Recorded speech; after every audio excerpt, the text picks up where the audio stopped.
Mi padre, por ejemplo, que tuvo poliomielitis, como os he dicho, pues iba cojeaba mucho, ¿no?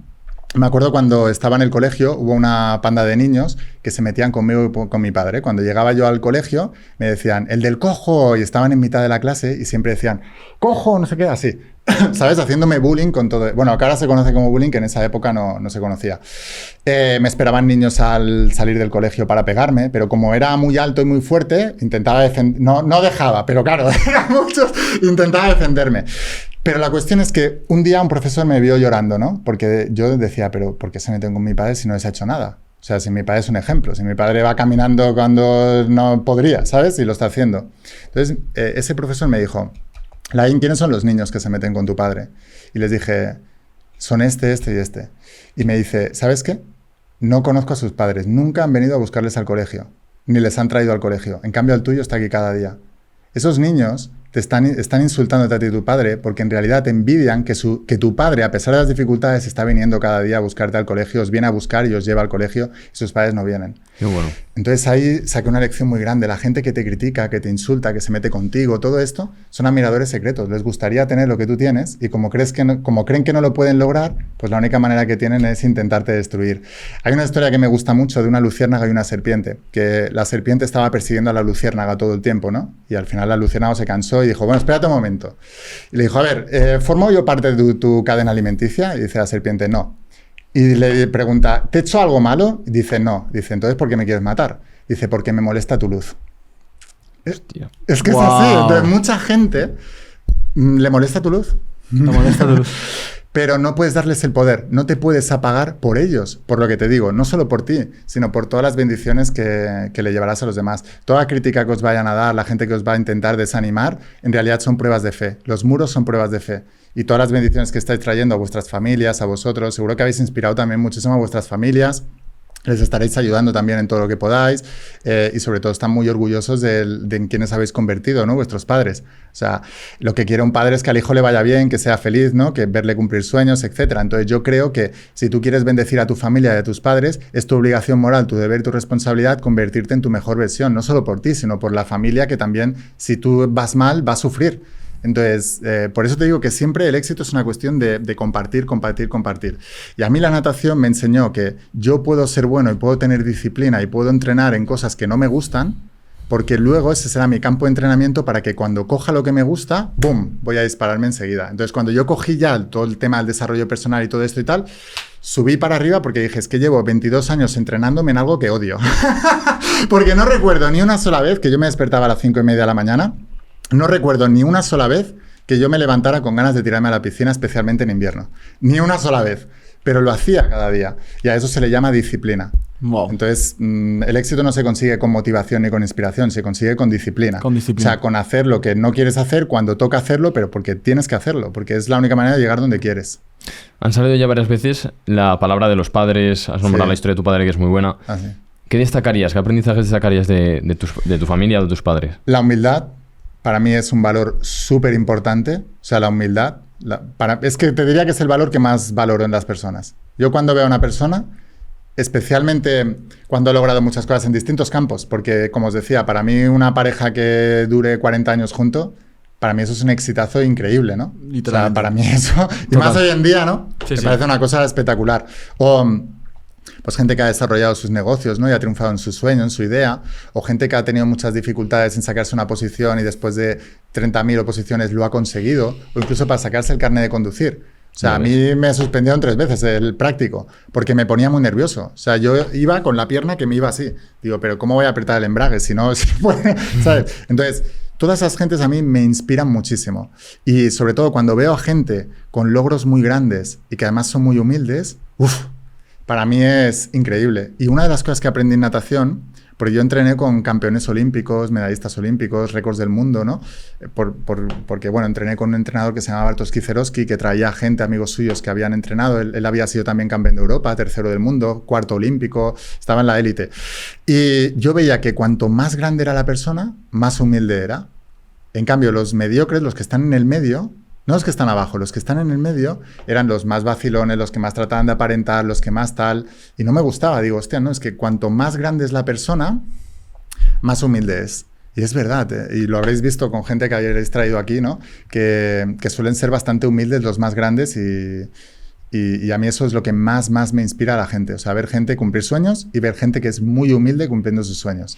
En el anterior podcast hablábamos mucho de la figura de Jesús de Nazaret y todo lo que hablábamos de la Biblia, de que era un libro de desarrollo personal realmente encubierto. Sí. Y has mencionado antes que, bueno, así para cambiar un poco este podcast, hablando más de dinero, hablabas de la cábala, ¿no? Sí. ¿Qué aprendizaje te has llevado de libros sagrados respecto al dinero? ¿Qué has aprendido de todo lo que has aprendido de esos libros sagrados? ¿Y qué hablaban del dinero? ¿Hablaban realmente de que era bueno perseguir el dinero? ¿Cómo atraerlo? ¿Cómo era esta mentalidad de abundancia? ¿Qué han enseñado? Mira, lo primero es que el dinero viene por un propósito. Y el propósito no es el dinero, es lo que haces que te lleva a generar más dinero. El dinero viene por aportar, ¿no? Hay una historia en la Biblia que me encanta, que Jesús hacía siempre, hacía como charlas motivacionales, ¿no? A sus discípulos y tal. Bueno, a la gente que le seguía y a todo el mundo. Entonces hubo un momento que se encontró con unos pescadores que no habían estado pescando nada, ¿no? Llevan todo el día pescando, no habían pescado nada. Y entonces les dice, oye, ¿me dejáis el barco para elevarme un poquito más y poder hablar ahí y tal? Y entonces le dijeron, sí, porque no hemos pescado nada, o sea que ya puedes coger el barco y haz lo que quieras. Después de dar la charla, estaba agradecidos con ellos y le dijo, coge el barco y vamos a pescar. Y los pescadores decían, pero que no hay peces, que no se pesca, que no hay peces. Y Jesús les dijo, coged el barco y vamos a pescar. Porque Jesús hablaba con autoridad. Tú tienes que hablarte a ti mismo con autoridad. A tu mente subconsciente le tienes que dar órdenes. No tienes que pedir. La palabra pedir, cuando se traduce directamente del arameo, es más como no es una petición de por favor, dámelo, tan, no. Es más una orden, ¿vale? Entonces tú tienes que hablar en autoridad y cuando ves a Jesús todo lo hablaba con palabras cortas y con autoridad. O sea, ven, vamos, tal, levántate, anda, tal, no sé qué, abre los ojos, tal, así. Bueno, pues vamos a pescar. Total, que pescaron más que en toda su vida. Cuando tenían el barco lleno de peces, pensad que eran personas humildes. Entonces ellos tenían el barco lleno de peces y dijeron, buah, pues me voy a alimentar con esto a toda mi familia durante meses. Y entonces les dijo Jesús, dejad el barco de los peces ahí que os voy a hacer pescadores de hombres. Y empezaron a predicar el evangelio y a conectar con su propósito de vida. Cuando yo estaba en la universidad y me fui a ese evento de T. Harv Eker, que me dio la opción de creerme que era posible, porque recordad que la fe y la creencia es lo más importante, por eso es tan bueno tener referencias, dije, esto puedo dedicarme yo a esto también, lo puedo hacer. Pues dejé mi barco en mis peces y me puse a seguir a mi propósito. Y siento que mucha gente no gana más dinero porque no es capaz de dejar la zona de confort, no es capaz de dejar el barco en los peces y empezar a pescar pues lo que ellos quieren realmente, ¿no? Entonces, el dinero primero se hace con fe, con convicción y con coraje. No necesitas factores externos. La gente cree que el dinero se crea con dinero, se crea con contactos, se crean con ayudas. ¿Cuánto dinero teníais cuando empezabais? No, casi nada. ¿Cuántos contactos teníais? Casi nada. Nada, o sea, nada, ¿no? Pero ¿qué teníais? Teníais fe, teníais coraje, teníais convicción, teníais ganas, teníais hambre de querer llegar a más, ¿no? Pues eso es lo que necesitas realmente. Entonces, la Biblia está cargada. ¿Sabéis que Jesús hablaba más de dinero que de fe y de salvación? ¿En serio? Sí. Si tú te empiezas a estudiar todos los pasajes... Y en las parábolas de Jesús hay muchas que hablan de dinero también. A mí una de las parábolas que me gusta es la parábola de los talentos. Que había un dueño, ¿no?, de negocio que tenía como tres trabajadores, ¿vale? Bueno, en la Biblia lo llaman como el amo y el sirviente y tal, ¿no? Entonces se tenía que ir de viaje durante un tiempo y a cada uno de ellos les dio en función de su capacidad. A uno le dio un talento, al otro le dio 3 y al otro le dio 5. Cuando volvió al cabo de un tiempo, al que había recibido un talento le dijo, oye, ¿qué has hecho con el talento? Pues mira, lo escondí porque me dio miedo y aquí te devuelvo el talento que me dio. Y le dijo, siervo malo, al que tiene se le dará y al que no tiene lo quitará. Y lo echó. Al segundo le dio 3 talentos y los multiplicó, le dio 6. Y entonces le premió. Y le aumentó el sueldo. Y al tercero, que tenía 5, lo multiplicó y le hizo socio. Entonces, ¿qué quiere decir eso? Que no importa con los talentos con los que tú empieces en la vida. Todo maestro fue un aprendiz. Todos empezamos desde cero. Y es bueno empezar desde cero. Porque eso es lo que te da el hambre.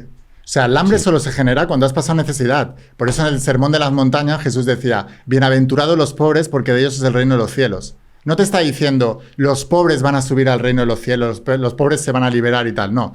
Los pobres entrarán en el reino de los cielos. ¿Qué es el reino de los cielos? Es conseguir lo que quieres aquí en la tierra, es tu sueño. Pero solamente los pobres lo consiguen porque tienen hambre. Porque cuando has vivido la escasez, te entra el hambre y te quitas todas las excusas para lograr lo que quieras. Una vez cuando me formaba con mis mentores millonarios decían, es más fácil que un pobre se convierta en millonario que una clase media se convierta en millonario. Yo no lo entendía. Y es por esto, porque el clase media está cómodo, pero el pobre ha tocado fondo. Entonces, cuando yo vi a mi hermano ahí comiéndose la caja de la hamburguesa, toqué fondo. Dije, esto lo tengo que solucionar. Si no hubiera vivido esa experiencia, ¿cuántas veces hemos escuchado? No sé a quién se lo escuché el otro día que decía, mis padres me han regalado el don de la pobreza. Esto lo dijo Roberto Benigni, se llama, el que ganó un Oscar por La vida es bella. Dijo, agradezco a mis padres porque me han regalado el don de la pobreza. El don de la pobreza. El don de la pobreza. Es súper importante. Entonces, a los judíos, por ejemplo, tienen un concepto que le llaman la vergüenza del dinero. O el dinero de la vergüenza, que es el dinero mal ganado.